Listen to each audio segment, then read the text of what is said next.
പെട്ടെന്നുള്ള ആഗ്രഹം മൂലം ഉണ്ടാക്കിയതാണ് മാങ്ങ ഐസ്ക്രീം. അത് ഇന്നലെ 2 മണിക്കൂർ ഫ്രിഡ്ജിൽ വെച്ച് അതിനുശേഷം അത് ഒന്നുകൂടി മിക്സിയിലടിച്ച് രണ്ടാമതും ഫ്രിഡ്ജിൽ വെച്ച്. പക്ഷേ ഫ്രീസർ നമ്മൾ ചതിച്ച് അധികം തണുപ്പൊന്നും ഉണ്ടായില്ല, അതാണ് ഇത്രയും വൈകിയത്.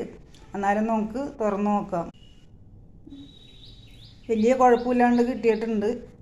നമുക്കിനി ഇത് സ്പൂണും കൊണ്ട് ഒന്ന് എടുത്ത് നോക്കാം എങ്ങനെയുണ്ടെന്ന അവസ്ഥ.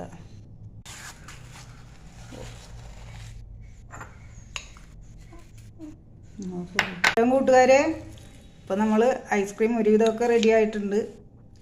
ഫ്രീസിങ്ങിൻ്റെ ഇത്തിരി കുറവുണ്ട്, എന്നാലും കുഴപ്പമില്ലാണ്ട് കിട്ടിയിട്ടുണ്ട്. അപ്പോൾ എല്ലാവരും ഒന്ന് ട്രൈ ചെയ്ത് നോക്കണം. പെട്ടെന്നുള്ള ആഗ്രഹം നമുക്ക് ഉണ്ടാക്കി നോക്കിയതാണ്. Okay, by.